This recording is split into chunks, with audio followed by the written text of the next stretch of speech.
Hello friends, जय माता दी। कैसे हैं आप सब? नवरात्र शुरू हो चुके हैं और इस नवरात्र की शारदीय नवरात्र की आप सभी को बहुत बहुत बधाइयाँ। और हम सब हाथ जोड़कर माँ से विनती करते हैं, जग साथ छोड़ जाए मैया, तेरा साथ कभी ना छूटे। जग रूठ जाए मैया, तू मुझसे कभी न रूठे, तुझसे जुड़ी मेरी नाल मैया, ये नाल हमारी कभी ना टूटे, तेरा दरबार ही शहर मेरा मैया। जब तक तन में सांस रहे माँ, नैया मेरी कभी न डूबे, लाली मेरे मात की जित देखूं तितलाल, लाली देखन मैं चली मैं भी हो गई लाल। बोलिए अम्बे मात की जय। दोस्तों, देवी देवताओं में माँ दुर्गा का विशेष स्थान है। शक्ति माँ है, महाशक्ति है और 9 दिनों तक इनकी पूजा अर्चना करके उपवास रखने का विधान आता है। माँ की आराधना करते हैं और अलग अलग तरह के पकवान बनाकर भेंट किए जाते हैं। माँ दुर्गा को लाल रंग का चढ़ावा, विशेषकर माँ की लाल चुनरी उनको चढ़ाई जाती है, क्योंकि माँ को ये रंग बेहद पसंद है। और जब भी दुर्गा पूजा आती है तो माँ दुर्गा को लाल रंग से ही सजाया जाता है। आज मैं आपको बताऊंगी कि ऐसा क्या है कि सिर्फ लाल रंग ही माँ का चढ़ावा होता है। असल में माता दुर्गा को लाल रंग अति प्रिय होने के आध्यात्मिक और वैज्ञानिक दोनों ही महत्व हैं। जब माता ने राक्षसों का संहार किया तो उनका शरीर रक्त से लाल हो गया था और अपने इस रूप को पाकर वो प्रसन्न हो गई थी। और राक्षसों का संहार करके माता ने इस धरती को पापियों से बचाया था। ऐसे में बुराई पर अच्छाई की जीत हुई थी। जब माँ ने राक्षसों को हराया, तभी से माँ को लाल रंग से स्नेह हो गया और इसको अपने श्रृंगार में उन्होंने शामिल कर लिया और इसीलिए ये लाल रंग माँ के रूप से जड़ गया। उनको आप लाल रंग की वस्तुएं चढ़ाते हैं तो वो बहुत प्रसन्न होती है। शक्ति की प्रतीक और साहस और दृढ़ता का प्रतीक माना जाता है। इसलिए जब भी पूजा करें तो लाल सिंदूर, लाल चुनरी आदि का प्रबंध माँ को ज़रूर करना चाहिए। माँ के नवराते ऐसे ही जाया ना करें। माँ की कुछ प्रिय चीज़ें बता देती हूँ आज। लाल चीज़ें वो आपको ज़रूर चढ़ानी है। नवरात्र पूर्ण होने से पहले आप रोज़ अगर जोत ले रहे हैं तो रोज़ चढ़ा सकते हैं। आप चाहें तो किसी भी एक दिन चढ़ाइए, मंदिर में चढ़ाइए, घर पे चढ़ाइए। खासकर माता की चुनरी माँ को चढ़ाएं। माँ दुर्गा को खाली चुनरी लेकिन कभी भी नहीं चढ़ानी चाहिए। चुनरी में हल्का सा गोटा या कुछ भी गोल्डन लगा हो, इस बात का ध्यान रखें। सिंदूर, नारियल, पंचमेवा, मिष्ठान, फल, सुहाग का सामान, ये चढ़ाने से माँ खुश होती है और आशीर्वाद देती हैं। माँ दुर्गा को साथ में आपको हो सके तो 16 श्रृंगार का सामान चढ़ाएं। चुनरी के साथ चूड़ी, बिछिया, सिंदूर, महावर, बिंदी, काजल आदि भी चढ़ाना चाहिए। माँ दुर्गा की पूजा में नारियल और सिंदूर ज़रूर ही चढ़ाए जाते हैं। नारियल को श्रीफल कहा जाता है। संस्कृत में श्री यानी लक्ष्मी और कोई भी कार्य लक्ष्मी माँ की कृपा के बिना अधूरा ही रहता है। और नव दुर्गा के पहले दिन ही कलश स्थापना के दौरान आपको नारियल को ज़रूर चढ़ाना चाहिए। कलश के ऊपर आप नारियल स्थापित कर सकते हैं, अलग से चढ़ा सकते हैं। और कलश में पवित्र जल, अनाज आदि रख के, पंच पल्लव रख करके उसमें हल्दी की गांठ, थोड़ी सी इत्र, कौड़ियाँ, पीली कौड़ियाँ हैं, चांदी का सिक्का, ये चीज़ें डाल करके आपको कलश में जल भरना चाहिए। हमारा मन भी जल की तरह हमेशा स्वच्छ बना रहे, इसमें लोभ, मोह, घृणा आदि जगह ना ले सकें। इस प्रकार आपको कलश में भाव करते हुए जल डालना चाहिए। और जब भी पूजा में आप नारियल कलश के ऊपर रखें तब ये ध्यान रखें कि उसका मुख साधक की तरफ ही रहना चाहिए। यानी जिस जगह से डंडी अपन तोड़ते हैं पेड़ से, वो फेस अपने तरफ रहना चाहिए। नारियल को गणपति देव का प्रतीक माना जाता है और प्रथम पूज्य है ही गणपति। और जहाँ नारियल को रख दिया जाता है वहाँ दुर्वा, सुपारी, पुष्प आदि भी चढ़ाना चाहिए।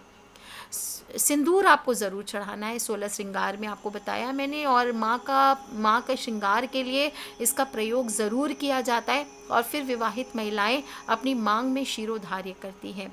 मांग में इस श्रृंगार को अपनी मांग में संजोकर अपने पति की लंबी आयु की कामना करती हैं। सिंदूर को सदियों से महिलाओं के सुहाग की निशानी माना गया है। और बता दूं, बंगाल में तो सिंदूर खेला दुर्गा पूजा के जो दशहरा वाला दिन होता है उस दिन तो ज़बरदस्त होता है। विजयदशमी के दिन पंडालों में महिलाएं माँ दुर्गा को सिंदूर अर्पित करती है। सभी महिलाएं पान और मिठाई का भोग लगाकर फिर एक दूसरे को सिंदूर लगाती हैं। 400 साल से भी ज़्यादा पुरानी परंपरा है। सिंदूर खेला कहा जाता है और सभी लोगों को लाल सिंदूर से विजयदशमी के दिन या आज के दिन या किसी भी दिन नवरात्र में अपने मुख्य द्वार पर स्वस्तिक चिन्ह ज़रूर बनाना चाहिए। इससे आपके घर में नकारात्मक शक्तियों का प्रवेश नहीं होगा और सुख समृद्धि में दिन दुनी रात चौगुनी वृद्धि होगी। यदि आपके वैवाहिक जीवन में बहुत सारी परेशानियों का सामना भी करना पड़ रहा है तो नवरात्र के किसी भी दिन आप एक पान का पत्ता ले लीजिए और इसके बाद सिंदूर को पानी में घोलकर उस सिंदूर से पान के पत्ते की चिकनी सतह पर रिम लिख दीजिए और ये पान का पत्ता माँ दुर्गा को आप समर्पित कर दें। अगर आप कहीं से सिद्ध सियार सिंगी प्राप्त कर सकते हैं, अगर तंत्र मंत्र के प्रयोग के लिए विशेष रूप से ये प्रयोग किया जाता है, धन के लिए, व्यापार के लिए, पति पत्नी के लिए, प्रेमी प्रेमिकाओं के लिए, नवरात्र में अपनी मनोकामना की पूर्ति हेतु आपको सियार सिंगी, सिद्ध सियार सिंगी 88,000 जप से सिद्ध सियार सिंगी आपको लाना चाहिए और उसमें लाल रंग का सिंदूर माँ के सामने रख के रोज एक चुटकी आपको अर्पित करना चाहिए। और कहीं से अगर नवरात्र की सिद्ध सियार सिंगी मिल जाए तो उसे नवरात्र में के आने के बाद, नवरात्र पूर्ण होने के बाद जब वो आपके पास आए तो आपको उसे तिजोरी में बांध के या माता लक्ष्मी के सामने रखना चाहिए। अगर इसके साथ आप हत्ता जोड़ी भी ऑब्टेन कर सकते हैं, हत्ता जोड़ी पर भी आपको सिंदूर लगाकर माँ की पूजा करनी चाहिए और 9 दुर्गा की पूजा करके आपको इसे तिजोरी में लाल रंग के कपड़े में बांध के या फिर माता लक्ष्मी के सामने खुला करके आप इसे कटोरी में विराजमान कीजिए। ये बहुत चमत्कारी होता है।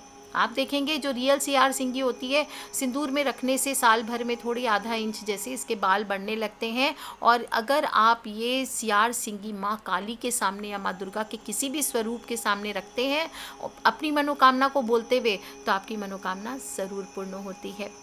नवरात्र पूर्ण होने के पहले आपको हल्दी से भी एक कार्य करना है। हल्दी के प्रयोग से जीवन में संपन्नता आती है, मनुष्य की नकारात्मकता दूर होती है। इसीलिए नवरात्र के हवन में हल्दी का भी इस्तेमाल किया जाता है। 1 चमची हल्दी ज़रूर चढ़ाएं माँ दुर्गा को इन नवरात्र में और फिर इसे आप अपने जीवन में एकदम आप देखेंगे कि आपके जीवन में कैसे कैटलिस्ट की तरह काम करता है। पूजा के समय आप माँ को चढ़ा करके आप इसको उपयोग में लाएं। अपनी कलाई पे या गर्दन पर हल्दी का जो ये चढ़ाई हुई हल्दी है इसका छोटा सा टीका लगाएं। इससे बृहस्पति ग्रह मजबूत होता है, वाणी में मजबूती आती है। माथे पर आप हल्दी का तिलक लगा सकते हैं। इससे विवाह संबंधी कार्यों में सफलता मिलती है। आप घर की जो बाउंड्री वॉल है या आपका जो मुख्य द्वार है वहाँ पर हल्दी की रेखा बना दें, 3 खड़ी रेखाएं बना दें। इन नवरात्र में घर में नकारात्मक शक्तियों का प्रवेश ही नहीं होगा। या फिर साबुत हल्दी की गांठ भी आप ले सकते हैं और मौली लपेट करके आप अपने सिरहाने, अपने पूजा स्थल पर या अपने तिजोरी के स्थान पर भी रख सकते हैं। अगर किसी बच्चे को बुरे सपने आते हैं तो वहाँ भी उसके सिरहाने रख दीजिए। इससे बाहरी हवाओं से भी बचाव होता है।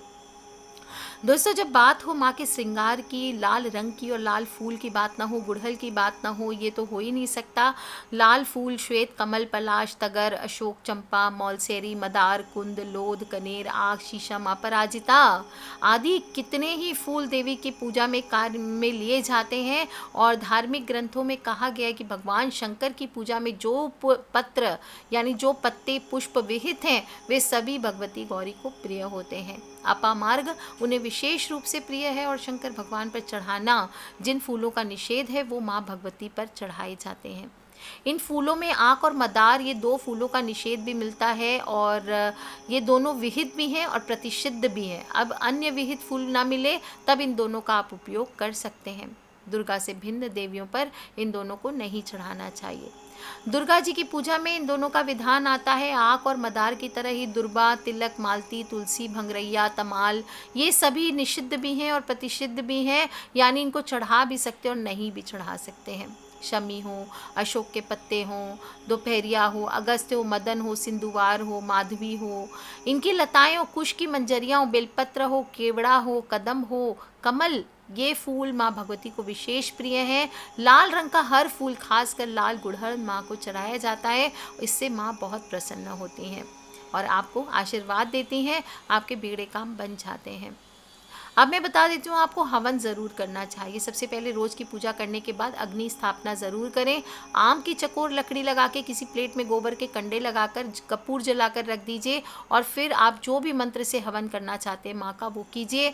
हवन कुंड में लौंग का जोड़ा, कपूर, सुपारी, गूगल, लोबान, घी, पंचमेवा, चावल ये रखें। आम की लकड़ी, बेल, नीम, पलाश का पौधा, कलीगंज, देवदार की जड़, गूलर की छाल, पत्ती, पीपल की छाल, मैं पूरा लिस्ट दे रही हूँ, आप देख लीजिए। इसमें से आप जो जो चीज़ें आपको मिल सके, लॉकडाउन का समय है, इतनी चीज़ें नहीं मिलेगी तो कम से कम गुड़ और घी से आपको हवन करना चाहिए। थोड़े काले तिल ले लीजिए। गाय के गोबर से बने हुए छोटे छोटे उपले आप ले लीजिए, उसको आप जला करके फिर आपको हवन कीजिए।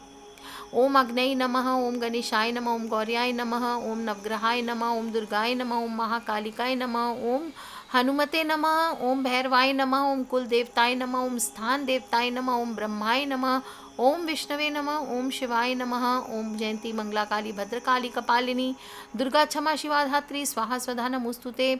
भूमि सुतो बुधश्च गुरश्च शुक्रे शनि राहु केतो सर्वे ग्रह शांति करा स्वाहा। गुरुर्ब्रह्मा गुरुर्विष्णु गुरुर्देवो महेश्वर गुरु साक्षात् परम ब्रह्मा तस्मै श्री गुरुवे नमः।